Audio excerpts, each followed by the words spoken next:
My Matters Do I Look Like a Gamer campaign. We are challenging the negative stereotypes around the word gamer and showcasing the different players and makers and people in and around games, the different types of people and also the different types of roles that exist within gaming as well. Yeah, different types of role, different perspectives, and really showcasing that everyone can be in the same space and come together. So I think that's what the photos are about, and hopefully that's what the events to come are also about. People getting together in the same space and being part of the game's culture and community. Hello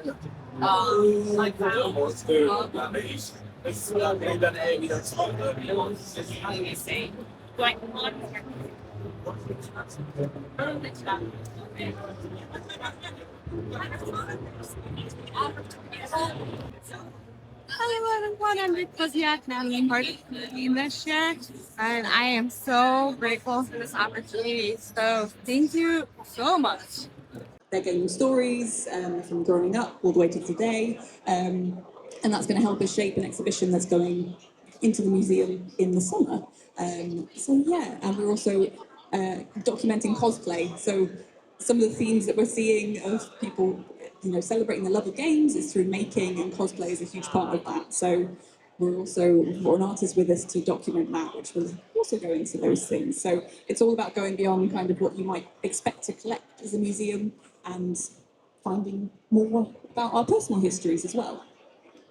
And for either for yourself from your own perspective or just collectively as the museum, I'll put this to you and then sort of open it to others as well. What have been some of the learnings that you've come across in the communities that form around games, people who play games? Oh, so through the kind of stories that have been shared with us already, we're kind of seeing people not know each other's history. So it's very interesting when a family will come up to you and start talking, and it might be some grandparents and some kids, for example, and the kids have no idea that the grandparents are huge gamers. They were playing on the ZX Spectrum and they were like loving games, and suddenly the grandkids are kind of looking at the grandparents going, oh my gosh, okay, and then now they're sharing those stories, and that's something that's really lovely. So quite often we don't get the space to talk about our favourite game or to talk about that, especially maybe with our friends and family, so that's been really good.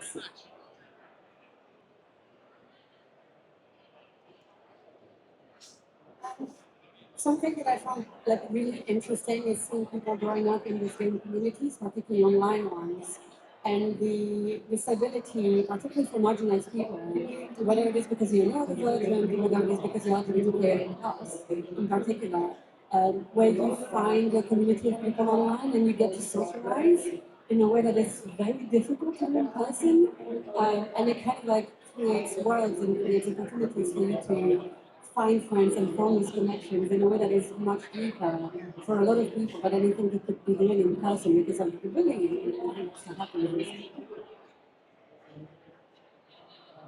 I'd say, for me, working with young people, the finalists they create their own communities, being able to just get these kids from all around the country into a building together and meet each other, and they've created such formed friendships with each other, which have then translated into them working together and having those contacts from such a young age that you've kind of gone through the industry with each other and been able to have that, and they do that all on their own, and just finding your people within the idea of I just want to make a game, and through that you found your people to go with that.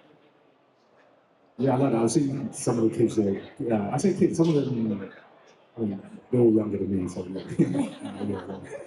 let me correct myself, kids. Come together, and I think to your point about the intergenerationalness of it, because there's a lot of young people who scans the crowd who might think gaming started with them.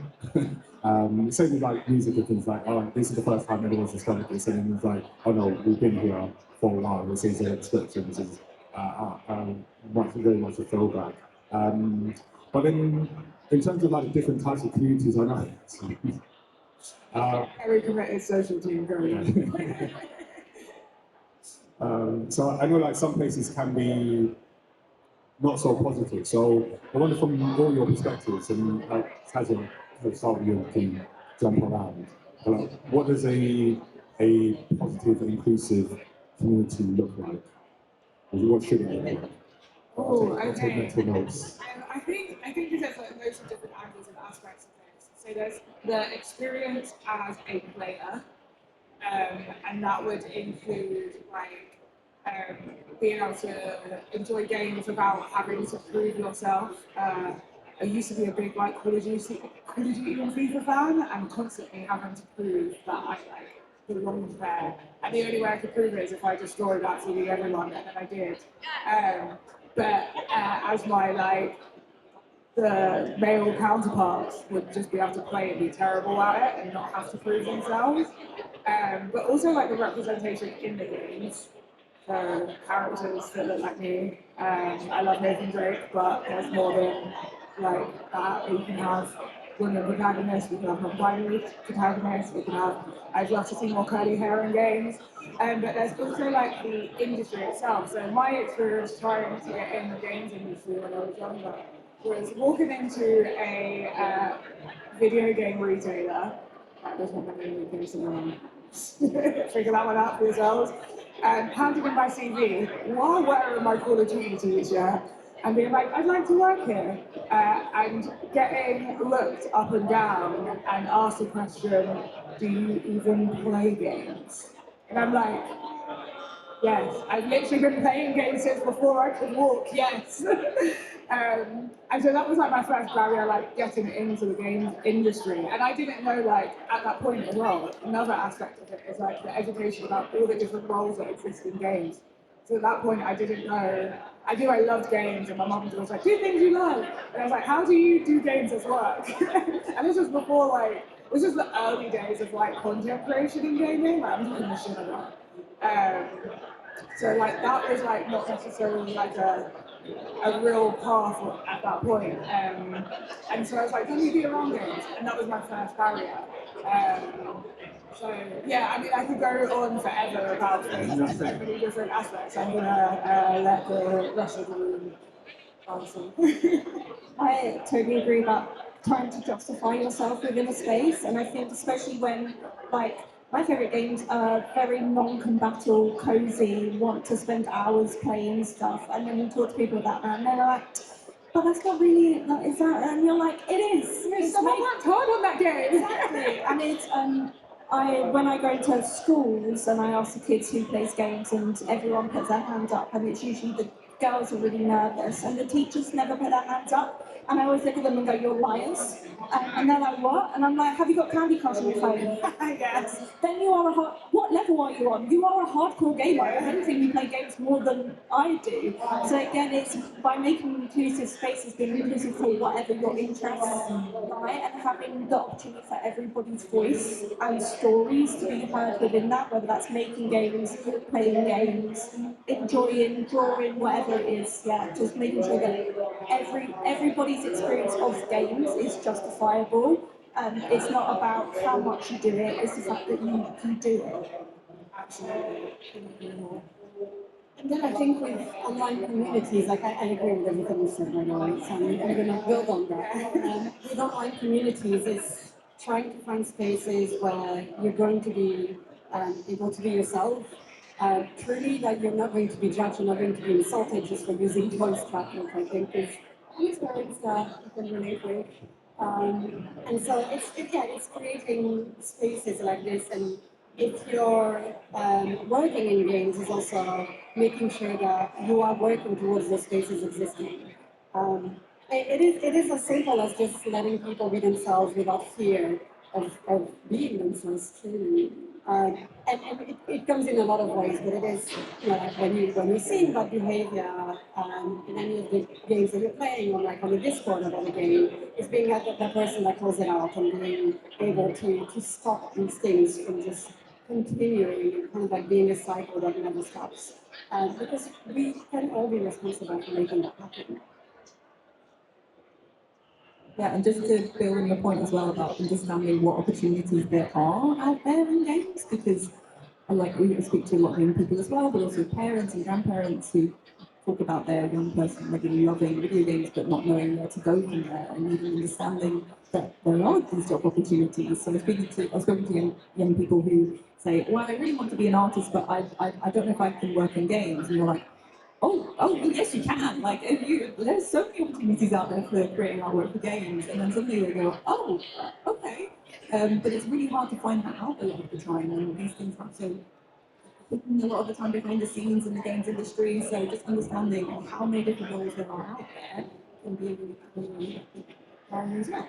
Yeah, I want to add to that, because one of the, I think especially for certain communities, certain cultures, it could be like you have to kind of do like law or accounting. Or engineering.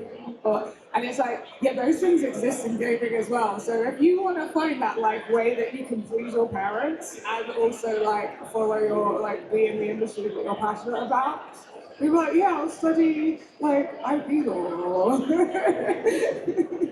Very, very important. I think, yeah, showing those roles. And so the photos we've got, this is from last year, we've got the new set in our booth, which is definitely that way. And these are different people in and around games or want to work in games. So it's about making those paths visible, so that people, who go and ask for a job, people who know, oh, there are actually people who work in this thing and not do even play games. We're just slightly too long. Which isn't even a requirement to work in games. I know plenty of people work in games and don't actually really, like, they genuinely don't even wear Candy Crush. And they bring such a valuable conversation as well to the games. So, we don't have the question, do you even play games? That could have been a campaign. Yeah. A bit too long.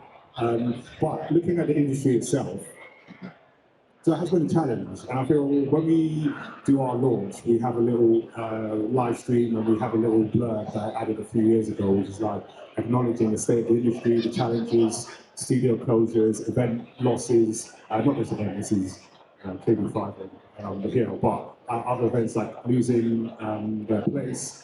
And then I actually copy and paste it the next year. I had to copy and paste it this year.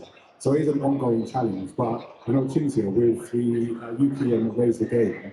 You're working on bringing some hope into that. Do you want to tell us a bit about what that is and what the work that you're doing involves? Yeah, so Raise the Game is the Equity, Diversity and Inclusion campaign that Yuki is running. It's been running for, I think, 5 years as well. And what we're doing at the moment is kind of like we're doing a little bit of a moment of research with it, where in the past it was very studio-oriented, kind of like getting studios to commit, etc. And we're trying to move more towards supporting the great initiatives that are already existing in the games industry, rather than trying to kind of reinvent the wheel again. And so earlier this year we formed a new group with all the strategic partners with Myanmar is included. We have a ton of great not-for-profits in the space that are working towards making the games industry a great place for marginalized people. And the idea is to bring everyone together, to give them a platform, to give them access to support, so that you can get more support from the games industry. I mean, like where we are now, and it's like a challenging question because I struggle with this a bit. Because when we started the campaign, I felt like it was on a wave of like, oh yeah, this is great, diversity, inclusion, all good.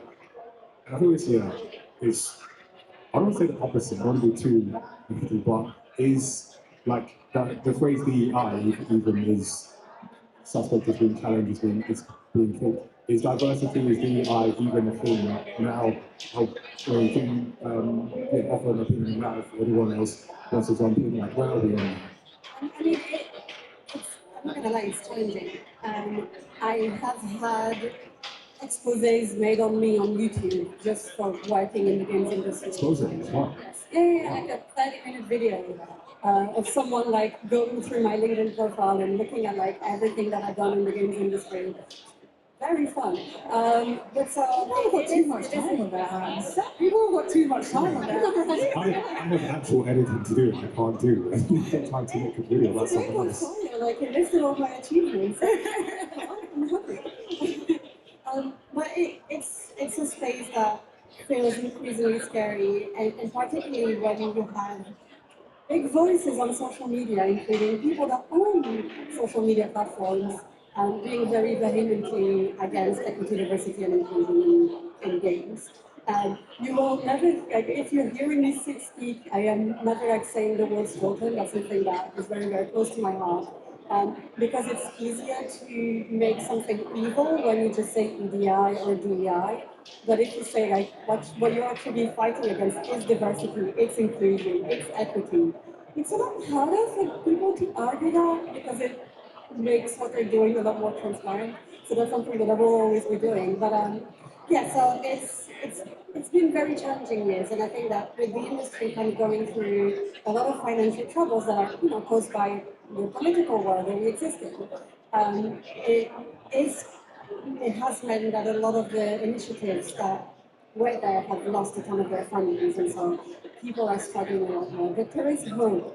Like, no one has given up. People are that much more excited to be, working in this space and to be making the industry more inclusive. You have this summer, the UK Games Industry Census will be coming out with some data, and not everything is looking horrible.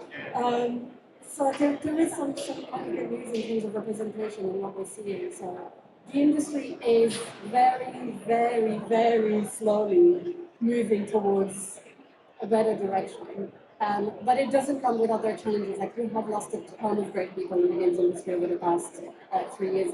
I think the count is around 20,000 people at the moment. In this country? I think that's globally. Okay, that's a lot. So that's a lot of knowledge that we're losing out on. And we need, like, the work is that much more needed than it used to be. And it's all about kind of like, what we want is to look at the potential positives that are happening and try and continue seeing the hope for a better world, because if we give up now, then we're never going to improve things. Yeah, I was just going to add to that as well. It was really amazingly put, but it's really hard when you're talking to young people who want to get into the industry and they're kind of looking at you going, how do you do it? And you don't want to say, oh, it's terrible. You want to say, there are challenges. Yeah, like, so there are challenges, and, be honest about that. But also, you don't want to stop providing those opportunities, because they will be the future of game making, hopefully, and they will get into that industry. And if you provide those positive experiences from the outset, then hopefully they can also start that change and be part of it. If you stop saying, oh, actually don't bother because the industry is rubbish, like, we're going to lose that one so much more as well. Like, so you want to make sure that those people are coming into it, understanding that there are those issues, but also not being turned away from the outset.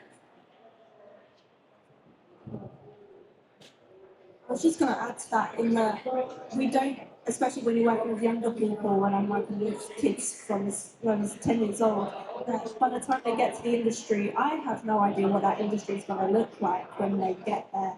And I'd rather get them set up and ready that when they get there, if there's going to be something there for them, that they're ready to go into it and have everything that they need ready to go. Yeah, because 5 years ago it looked different to how it is now, and 10 years ago it looked different. Of course. So, yeah.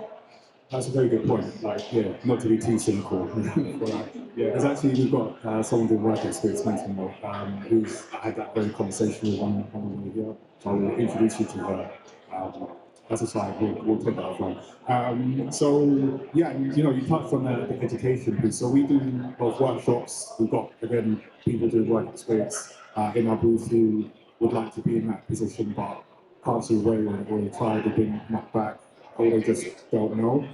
And with the thinking about the next generation and the BAFTA Young Game Designers competition, which is all about essentially having that opportunity for them to make games. And I feel, just from my perspective and seeing it, having a moment to be seen making games, I think that's the key part, is they get to make it, and some people make it in pairs or individually, and then they get to go to BAFTA, and then they're the centre of the attention. They get an award. Yes. Some of them get awards, not everyone gets awards. For those who don't know, the BAFTA Young Game Designer Award is open for 10 to 18-year-olds, and it's either in game making, so you can make a game, or also in game concept. So if you just want to be able to get your ideas down onto paper, and then once that's submitted, members of the games industry judge it, kind of like, as I call it, a big BAFTA. So it goes through 2 rounds and a jury, and then we get our finalists from that. And yeah, they come from ages 10 all the way to 18, and it costs nothing. It's online, and you can just get your ideas out and have them seen by industry that you would never normally be able to do. And you know, it's all anonymous as well, so that these people don't know who you are. They just see your games. And I mean, you've been on our judging panels before. Yeah, last year I chaired one, and then it did strike me that there's a lot of high-profile people in the games industry looking at these ideas who you just can't get them in the same room. I've tried. Where I just say, please come look at the young people's games for me. Oh, but they do it. Yeah, they do. That's the thing. And it also, because I think one of the other things that is really great about the Young Buffers is Young Buffer Game Design Award, is that they also get other opportunities, like they can connect with different people, and sometimes have opportunities with stage, which is these other soft skills or like other skills that they actually get to. Yeah, so our finalists, so not even winners, so there's a total of 40 games in the finalists, 41 this year because they were just too good. And all of those young people get to be able to come to BAFTA and network with each other and meet the people in the industry who have judged their games, and they can share all their skills and get to know each other, and those kind of, those soft skills of being able to network, and how do I pitch my game to someone, and how do I market it, how do I take it to Steam, how do I get it out there. And we offer mentoring for them, so they get like a one-to-one with someone from the industry, and various different workshops. Okay, it's a continuous, and we don't just go, you've won, see you later. Like, it's like there's a whole level of us being able to continue to nurture them and be able to give them opportunities that they wouldn't normally be able to get. As it is, it's open to the whole country. We've got people from Northern Ireland applying, people from Plymouth to Highlands, people who wouldn't normally be able to get these opportunities. We had someone last year, actually. I don't know, and she came to our game jam, so from who won, she won one of the categories. I'm trying to remember. But she was on a panel at Comic Con. Oh, yeah. It's very nice, yeah. I'm trying to think of who's won the past couple of years. I'm just going to start reading off names. Last year, and again, offline, we'll come back just yeah. Welcome to our meeting. Yeah, Isabel, wasn't it? Isabel. Yes, there we go. Yeah, she's great. Alright, welcome to our team meeting. So yeah, and I think for young BAFTA, but I'd also be interested maybe with the museum as well.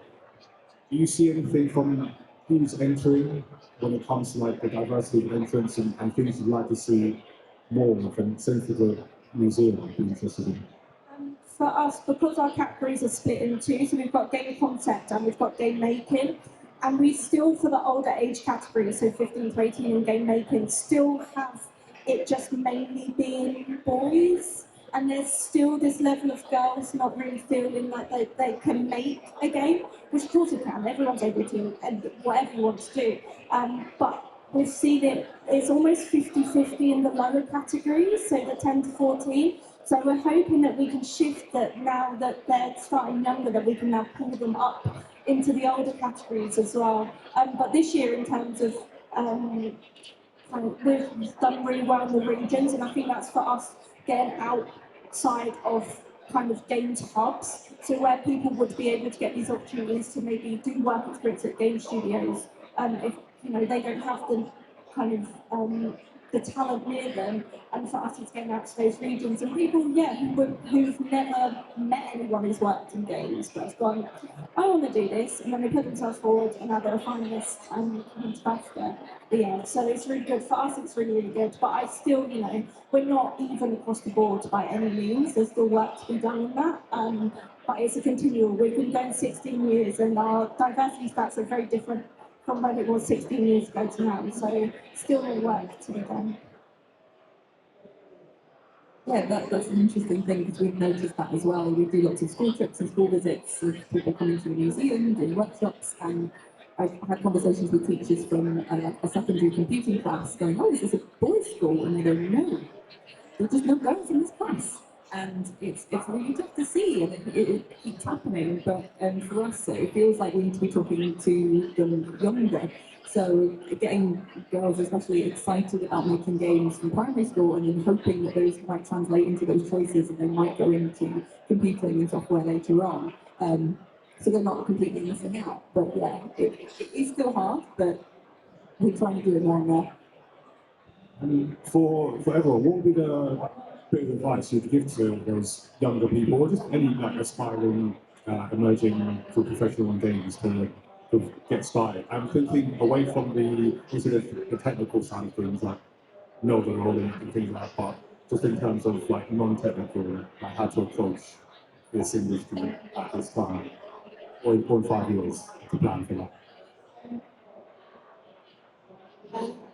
Talk to people, just generally go out there. Like, game developers are really passionate about being game developers and they love talking about what they're doing, like a lot. They really, really love talking about it. So just go out there and talk to people and just reach out to them. Obviously, like, make sure that you're not doing it from such a perspective that they feel used, but rather just like create genuine connections with people. Do game jams, just get involved in everything. Like, do young game designers if you're younger. Get involved like as much as you can and form those connections, because the industry is very grassroots community oriented. And so the best thing that you can do for your career is just to get yourself in those communities. Yeah, I echo that, and it is just carry on making things. Just keep on making and doing and being creative and writing things down. One of our finalists from a few years ago, Jack, just keeps a notebook with him all the time and just keeps on writing ideas down. And now he's friends with Sam Lake, and I'm like, how has that happened? Like, I know, he was at Remedy the other day. We'll catch up about this. It's insane. But yeah, just keep on making stuff. And when people, I hear with young people all the time, and they're like, oh, I didn't think I'd be good enough. And I'm always saying, let someone else be the judge of that. Just make what you want to, keep on putting it out there, upload it online for free, get feedback, and just continue talking and making. Yeah, that was going to be mine, but yeah, exactly that. Yeah, just like, and don't feel like you need any specific technology to get started. Lots of your favourite games started on pen and paper. They were just notes in a sketchbook. And, we have some of those like in our collection, like that have been collected 30 years later because they're so important. So you don't need a fancy computer if you want to make games. Just put down your ideas, and you'll learn so much by doing it. Like, even if you end up not in the games industry, you end up on another path. You will have learned so many important skills by making a game. They're just so important, and you need loads of different skills to build them. So, yeah, keep making. I just have one, like, to build on yours. Keep doing, and people will tell you that you're not good enough, and people will tell you no. Ignore the haters. But they might be indicating that you might need to pivot. Don't stop, but you might need to slightly pivot. You don't need to do a whole, just keep pivoting, keep like adjusting. It's not one straight linear path. Just don't stop because someone told you no, or that you're not good enough, or that you can't. Because people love to throw those words around, especially like people that have maybe been in the industry for a lot longer and they're a bit like more pessimistic. Lost hope, they're a bit jaded. So yeah, keep going. There we go. And on that note, so I want to get to questions in the time that we've got, but just a quick one. Is this actually working? Is this, let's slide. No, it wasn't. Oh, there we go. So what we're going to do for this 5th year of the campaign is later in the year, bring in campaign awards. So this is essentially our way of positive reinforcement. So we're taking that approach.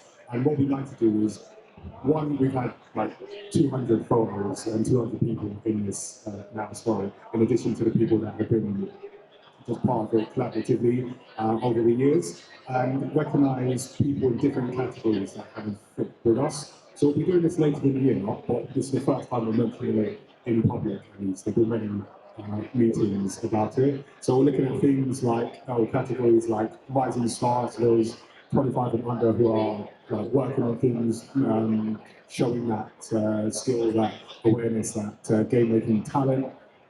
breakthrough game, so that idea of people making their first game at whatever stage, whatever age they may be, because it's not just young people making games, people coming into the industry from other industries as well.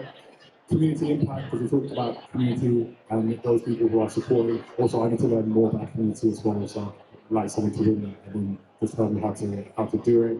And industry mentor as well. You know, there's a lot of people who are not on the jaded side of things, but are helping people who are coming in. And I think that should be recognised as well, because I know in my journey in games or what we're doing now outside of games or comics and just starting a business which I had no idea about, had help from people who had been done or doing it and then passing it down to me. And then I ignored it for 5 years and then came back and but that's a whole other thing. So yeah, I want to recognise that as well.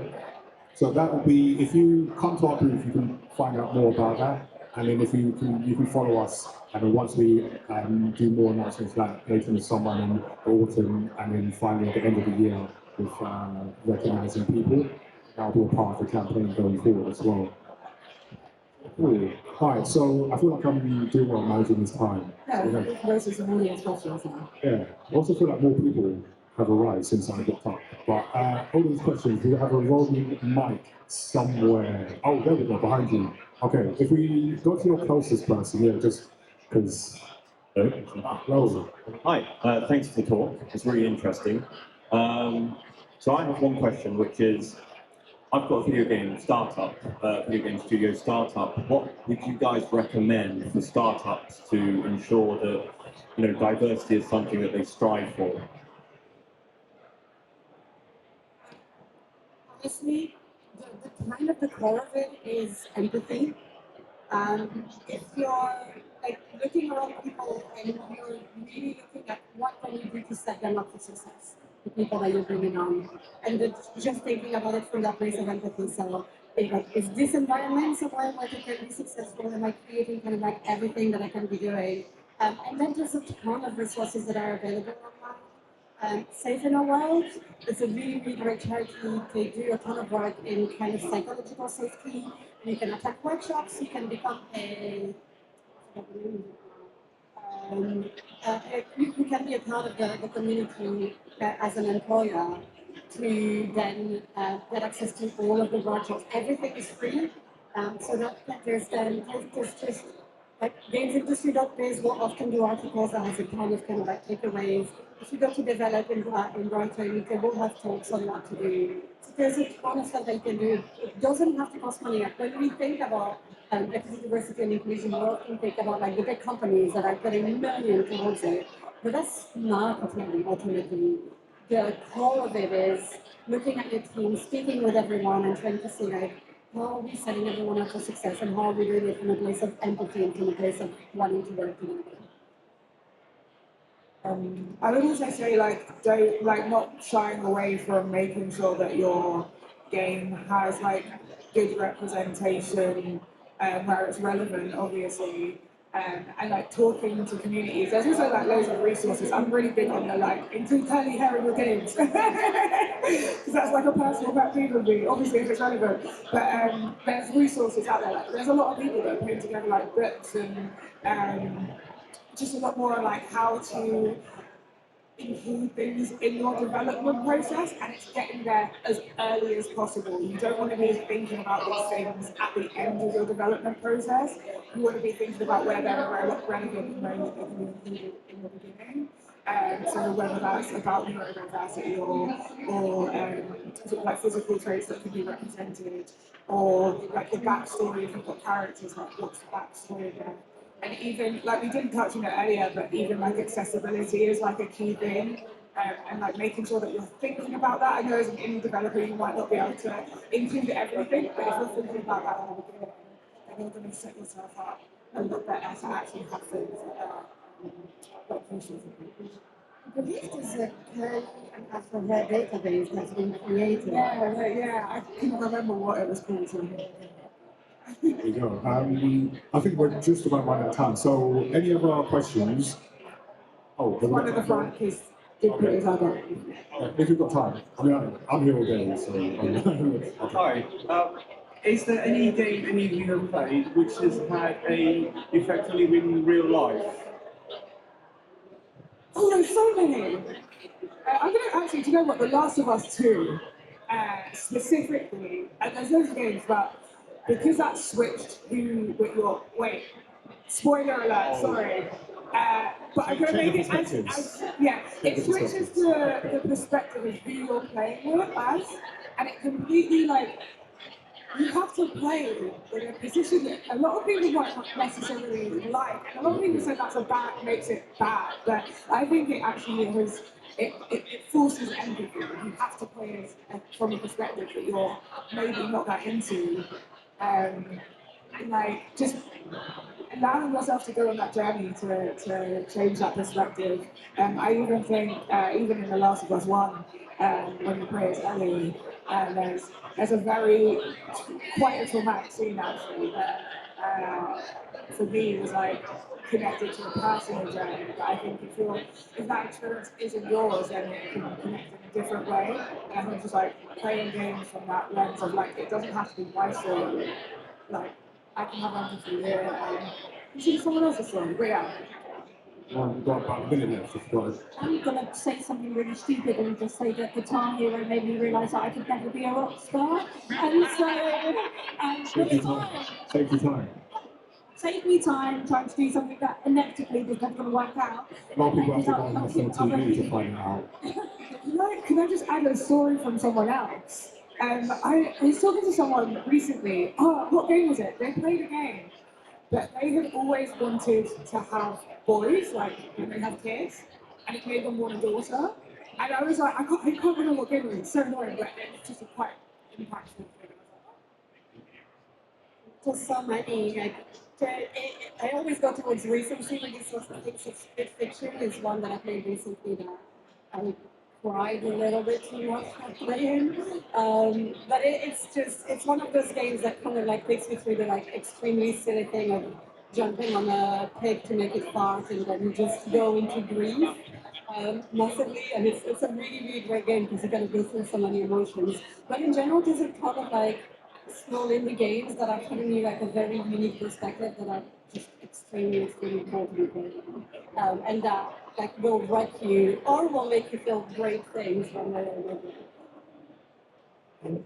I'll be super quick, but it's not a narrative game for me, but I moved away from my family, so they were down in Plymouth and I live in Sheffield now, and my sister was quite young, she was about 6 when I moved away, and ever since then we play Minecraft every day, like whatever, every day, it's a bit much, close, every week, and so we've kind of grown up together playing Minecraft online, we have Minecraft Mondays, and it, you know, she was very young at the time, so it really taught us to be a team and to work together and go explore and split up and we come back together and we build, and that's really kept that connection. So that's a really important one to me. It's those like spaces online that you can really spend time with. It's so lovely. Yeah, no, all good.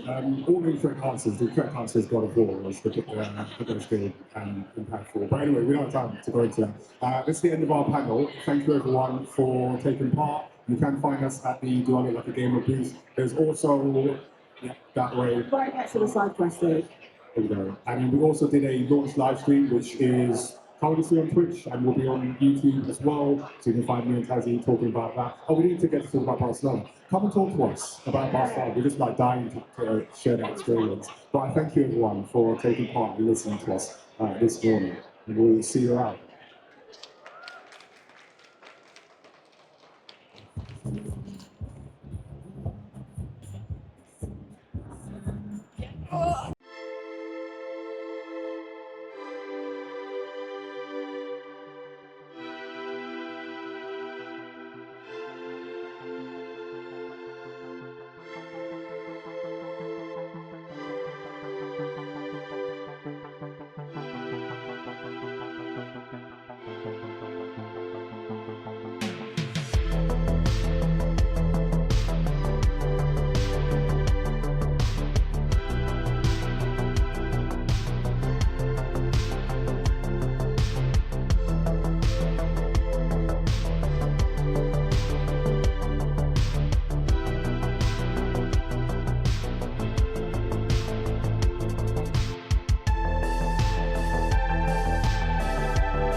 Too hot outside, I'm already burning, so I'm going to go back inside, oddly enough. I'd like to welcome you all to BIOHAZARD Candy, a lovely, lovely store with jewelry made by my lovely mother.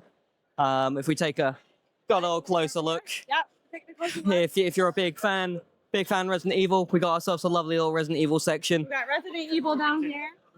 Everyone's a big fan of Resident Evil now that the remakes are out. Yeah. Obviously, if you're into the classics, classic stuff still here. Resident Evil 5 stuff, all handcrafted by my mother. Wow. So we move ourselves along. We've got the Jill necklace. Everyone's a big fan of Jill. Ada. Obviously, everyone's a big simp for old Demetresque as well. And if you want to, be real official, we've got the police badges, the Raccoon City Police, stars badges. We got the umbrella if you're feeling a little bit evil. Yeah. Obviously, if you're a big simp for Lady Demetresque herself, we got the pin for that. If we move ourselves along, we got ourselves the Oshikatsu corner. Bit niche, but my mum put hours and days of craft into this. If you've got yourself a favorite character, got yourself a badge that you want to put on display, these what you can throw them on, and they stand loud and proud. Very cool. If we move ourselves on, my mum, obviously being a big weeb that she is a big fan of anime. Been to Japan many times, so has taken it upon herself to try and find as much Japanese stuff as possible. Obviously, you'll find none of her favorite characters here because she kept it all for a collection. But anything else, she has on offer right here. We got stuff like Windbreaker, Tokyo Revengers, Demon Slayer, Jujutsu Kaisen, all sorts of stuff. Something for everyone, as they would say. Yeah, we can't even for the kids. Cheeky little £1 gets you a nice little, gets you a lucky dip. There you go, nice and easy, nice little necklace. Move our way onto the main stand. This is where, obviously, everything here is made by my mum, and it's usually what she's a fan of. So this is where you find the stuff she's absolutely obsessed with, such as the Honkai section, something she puts hours into. We have ourselves multiple different characters. We've got Mighty, someone whose name I don't know because I don't play the game myself. But we got all sorts of stuff, all sorts of earrings. We got the badges, the bracelets. Move ourselves to Genshin Impact. We got more bracelets. And even if you're a BL fan, I know that's popular nowadays. Oh, yep. Yeah. Okay. Move ourselves on. We got Love and Deep Space. Yep. Sorry, guys. Me, truly, I don't know myself about. My mum, however, absolutely obsessed. Character's name I still have to remember, but this one knows them off by heart. So we got plushies and everything like that. If you're a big fan of Silas. And of course, it still goes to Jujutsu Kaisen. Gojo, rest in peace. Still around to purchase, of course. And if we move ourselves along, and we, keep it classic as well. If you're just more of an alternative jewelry fan, we've got all sorts of rings, diamante, stones, all sorts of colors for everyone. I know everyone has a different favorite color. We got barbed wire necklaces. We got crescent moons. We got hearts. By the word that's lost my mind, the actual real looking hearts. Yeah. We got jewel. We got crystal necklaces. We got even more amethyst stones. All sorts of jazz. And of course, if you want apparel to wear for yourself, on the back of our table is some lovely selection of harnesses. Yes, all ranging different sorts of sets. They are for anyone, obviously, if you put your mind to it. But yeah, that is everything. Come on down, take a look, come buy some stuff. Yes. It's all good. Yes, thank you so much. All right. So we just did a pay it forward at that booth. It was for a little girl. I didn't want to film it because it was a child and stuff. But I let a little girl, I got permission from the family. And I said, if she wants anything at the booth, have her pick it out and I'll buy it. And so I just did that. It cost like £14 and it literally made her day. So yeah, so at least that family got to come to Comic Con and now they have a really good memory. And it's because somebody did a pay it forward for me before when I was little. So yeah, I just wanted to pass that on again. And the last Comic Con I was at, I bought stuff at booths so when people couldn't afford stuff, that if they really wanted something that they could get it. So I put money down at certain booths. So yeah, so we did our pay it forward and we're gonna go to another stall and we're gonna pay it forward there as as well. But like I said, I don't want to film the people that I'm paying for it to. But I don't mind filming the booths. So yeah. So we're coming up to the next stall now, which is right here.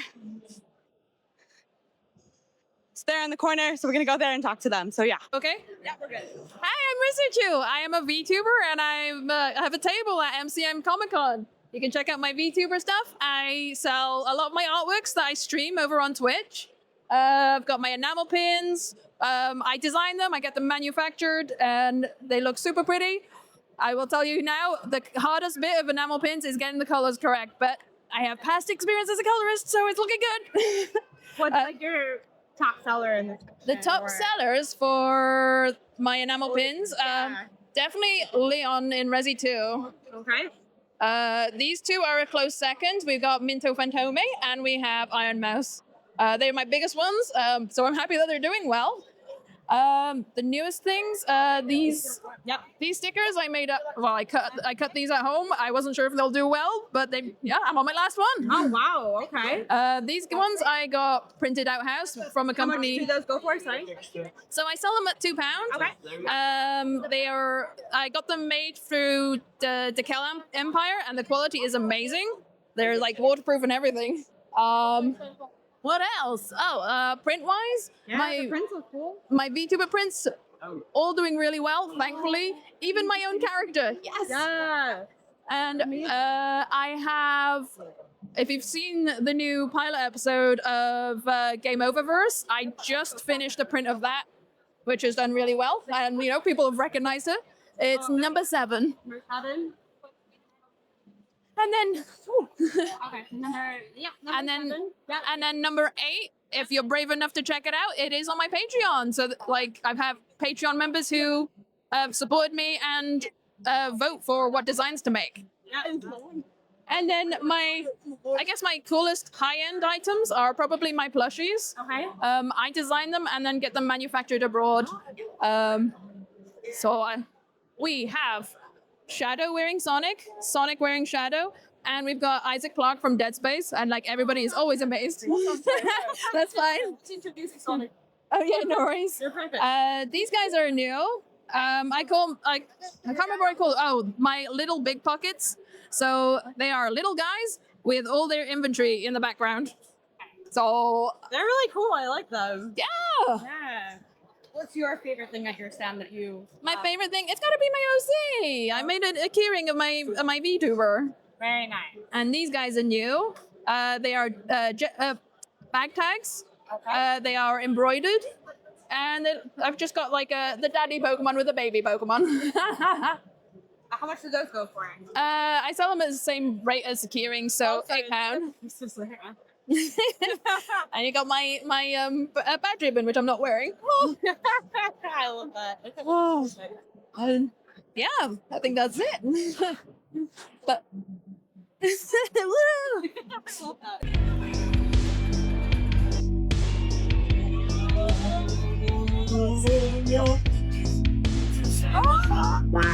Oh wow. Do we let it spin it again? Yeah. Let it spin it again? Yeah. Spin it again, spin it again, spin, spin, spin it again. The record for spin agains is 9. Seriously? Yep, that's your Comic Con. 9 spin it agains.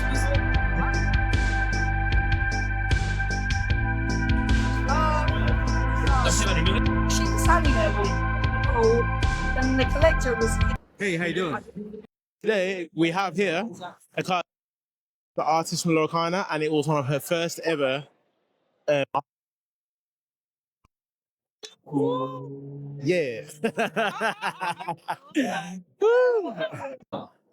Hope everyone here is having a great time at Con this year, and stay hydrated. Yes. Hi, I'm Emily Abadira and I work for the LORCANA TCG, and one of my favorite cards ever is in this set actually, the Wilds Unknown set just came out. I love the Don't Be Nervous. It has all 7 dwarves and it has Snow White and it has all of the animals crowding around them. They're super nervous because the vines just crashed in. breaking the bridge apart and they're about to get to work so they can find all of the other glimmers in Lorcana. And it definitely was one of those challenging cards to me. It's the one that has, 8 characters plus all of the little animals, so it was a lot to handle, and I was just so proud of it. The art directors helped me immensely, and it just came out amazing.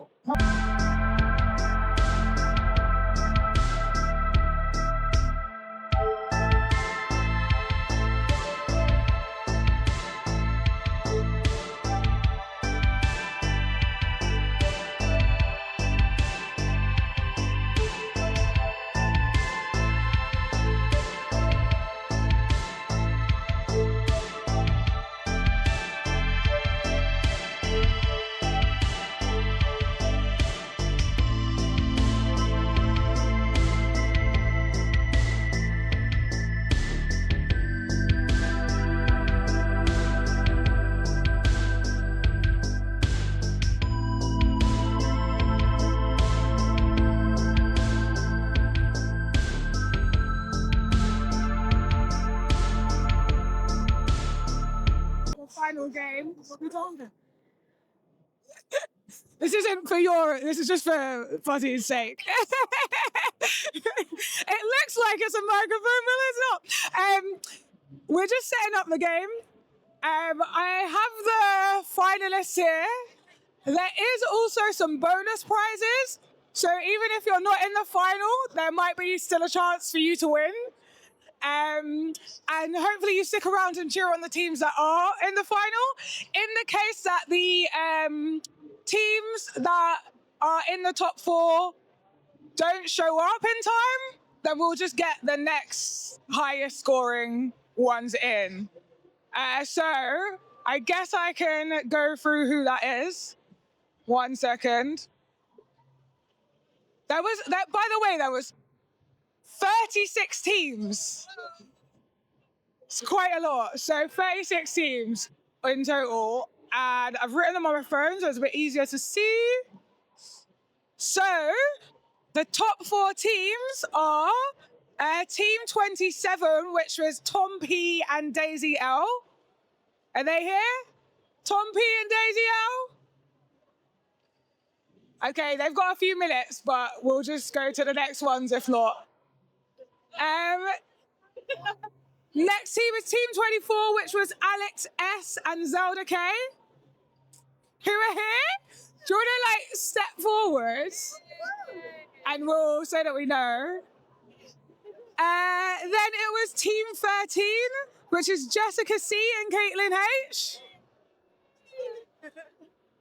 And then what? And then it was Team 30, which is Gabby K and Oscar T. Gabby K and Oscar T.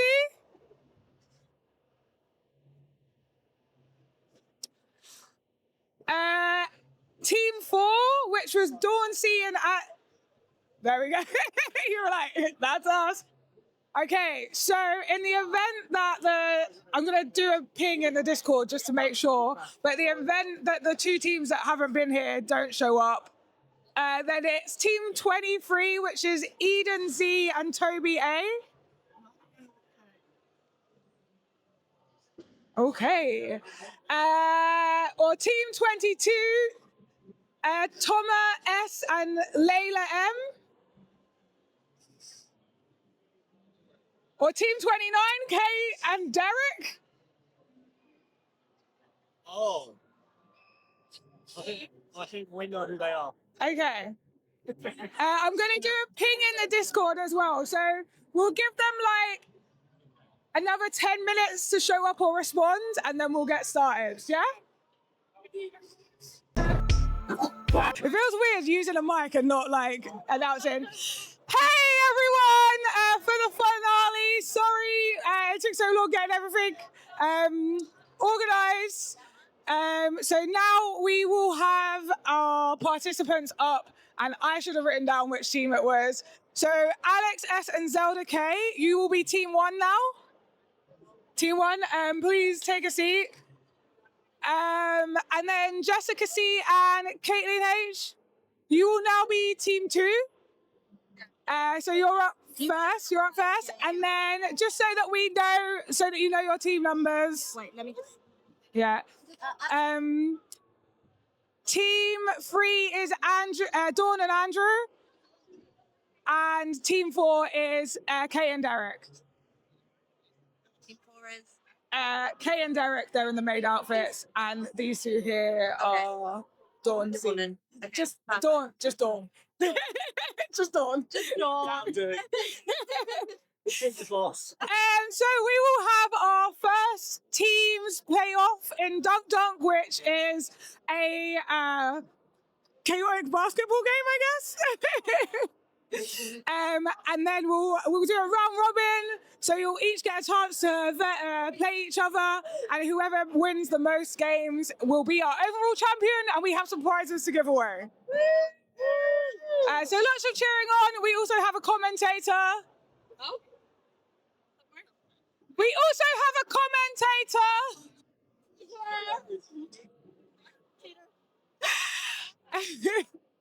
Who will be commentating the rounds for us? So yeah, do you want me to pass him the mic to commentate? Yeah. Hello guys, I'm Ayan, and I'm going to be commentating for this match right here. All right, let's do this, I guess.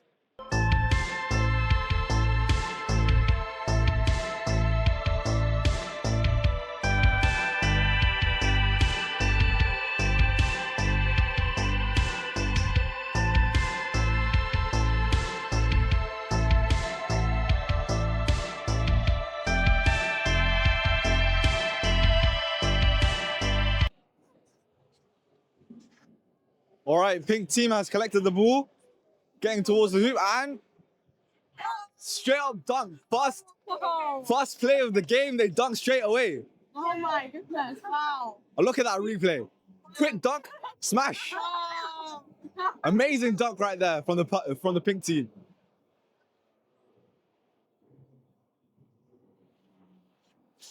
White team has collected the ball. They're running back. Are they trying to get their own hoop? They're making their way to the other hoop. They're blocking each other. Oh. Great save by the pink team. Beautiful dunk by the white team. It's now 1-1. That was quite chaotic, wasn't it? Yes. Pink instantly gets the ball again. White playing defense, beautiful defense. Oh, the comeback is real, guys. The comeback is real. Another beautiful dunk by the white team.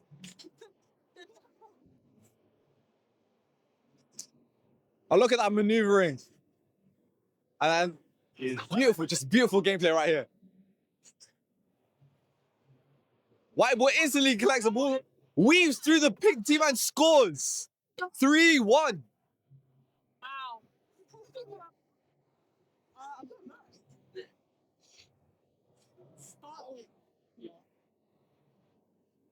A bit of a scramble here. White ball collects the ball.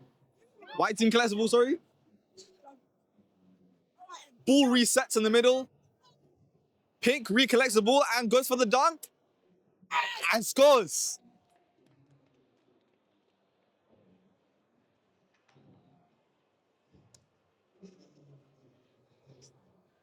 White team has the ball again. Weaves past the pink team. Misses the shot. Pink gets the rebound towards the white hoop. Misses the dunk. Never mind, they scored. 3-3.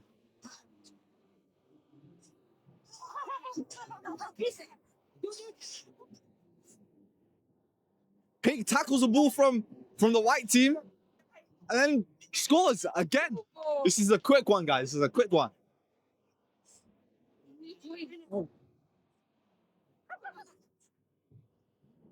All right, Pink has quickly misses, quickly missed. White team tries to play defense. Good defense, but not good enough. White team collects the ball again. goes for the shot.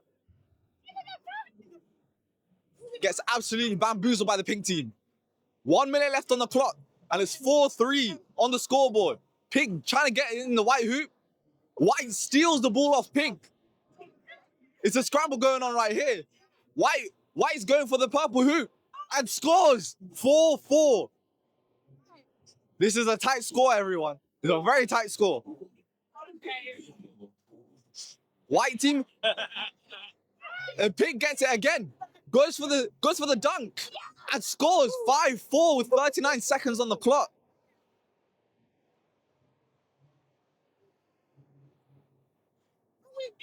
And they won.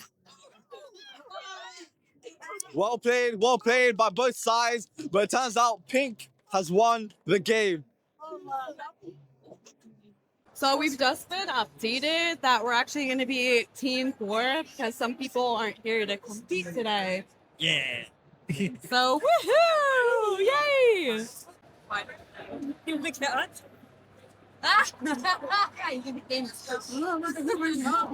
Okay. Would you like to take a picture with me, please? Oh. All right.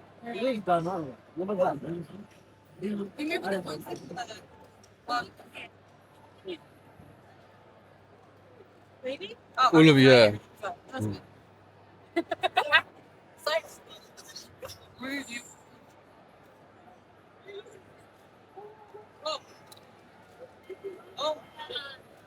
Oh my God, that is not well. Do you?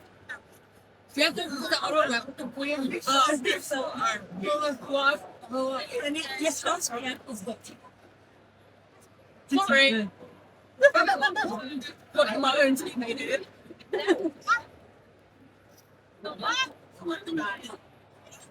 Oh, just you down. No. Like, oh, no. Just wheel. Oh, no.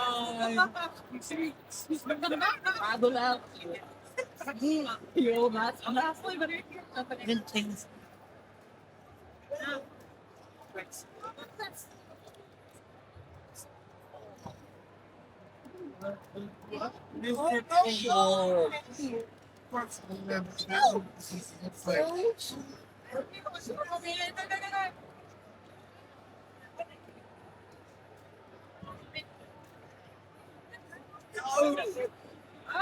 Jessica, what did you throw it in the bin?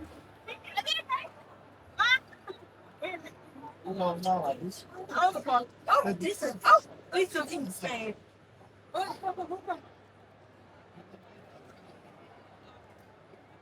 He's trying to beat me. Yeah, see, I can grab him.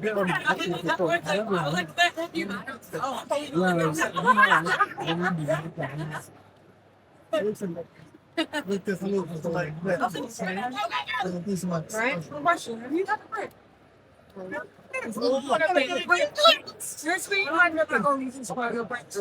Yeah. Everyone's trying to say they're breaking at the same time. Yeah. So they're making like break to me. Words. Oh yeah. That's up. No, I don't know. Well, when you said like an hour,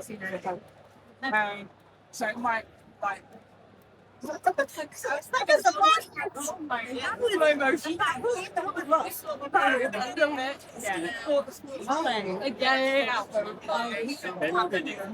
I'm probably actually scored here, and then it's just a bit confusing to make sure I've got the things in my phone because I don't know. Yeah. Although pink and I'll turn together. So. But it's a weird shape kind of.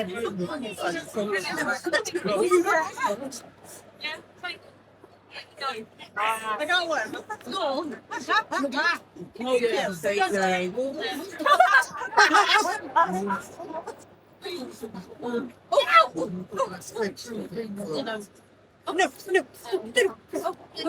Yes. Okay.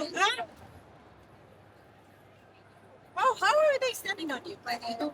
Oh, you're there to box. What is it? Spooky.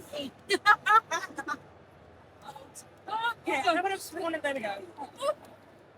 Oh, Get in there. Oh, oh, oh, oh, oh. I don't even know how I did that. Oh. Come on, please, please, please. No.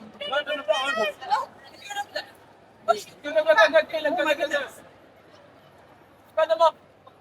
Yes! Okay. Neck and neck.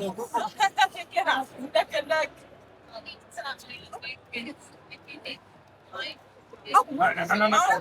Oh,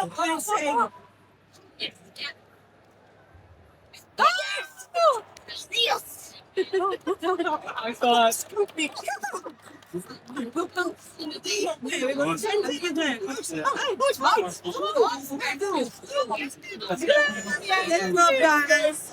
Alright, just hold it. I have it recording. Just aim it at the screen.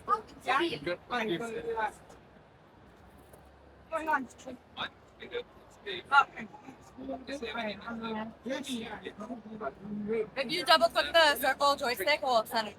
Oh, okay. One more, please. Yeah? Yeah, there we go. Did you want me to zoom in on the screen? No, no, no. I got you in it. Okay.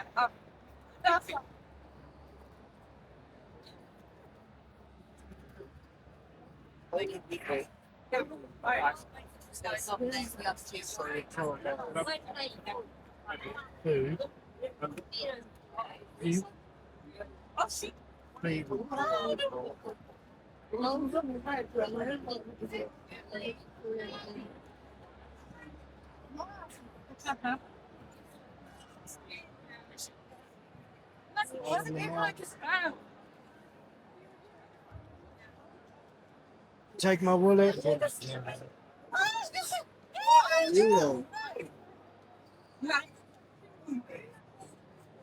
Oh my god, that's a cheat. No. Oh my god.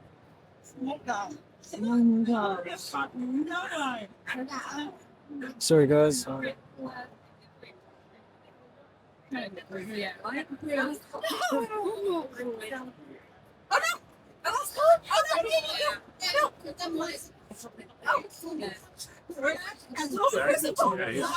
Very messy.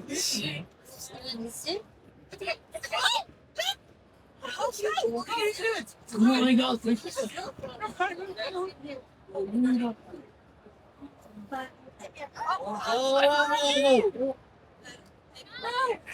I'm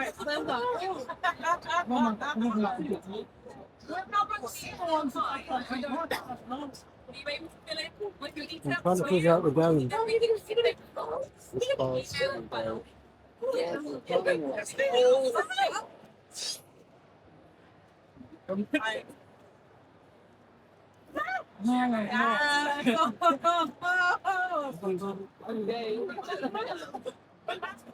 Everyone else should back. What's up, guys? Sorry? Oh, thank you.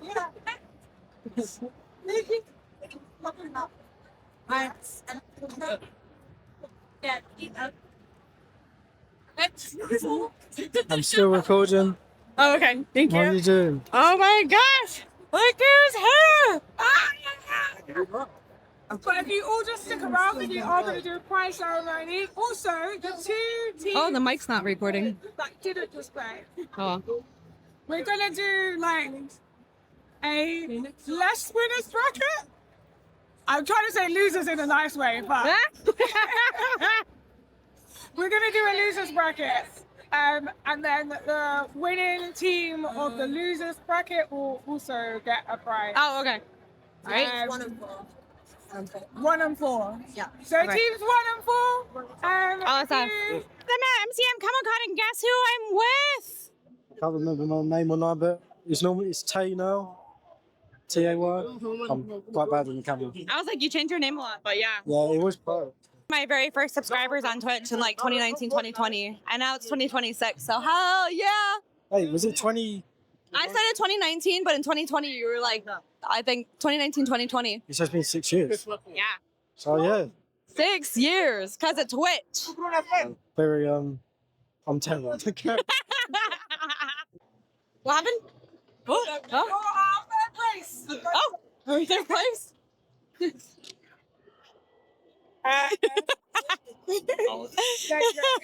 So from us. Yay! Woohoo! This is second place. We got third place. They got second place. Yeah. Hi. We want to say you were a really good competition. Sorry, I'm filming you. We want to finish. Sorry, Yeah. Yeah. You could. Dinner, chicken dinner. Woo! Look at that! Wow. Yes. They got the gold medals. You gonna eat that medal? Yeah. Oh, I love it. Very cool. Oh, wow. Look at that. Someone give me that phone. 2 escape rooms. Are there? Yeah, we I didn't even see this. Oh my gosh, there's like a Pac-Man van, you guys. Oh, they're playing Pac-Man inside the vehicle. It's like Pac-Man. What in the world is happening over here, people? This is so cool. And there's like a leaderboard. I had no idea this was happening. Look at this. They're playing.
one before you knock it off. Okay. What was your? I was Sarah. What's his name? I don't know which name he wants to give. This is you. What name? Rex. F-R-E-X. Okay. Yeah, and we got cherries. I'll be back.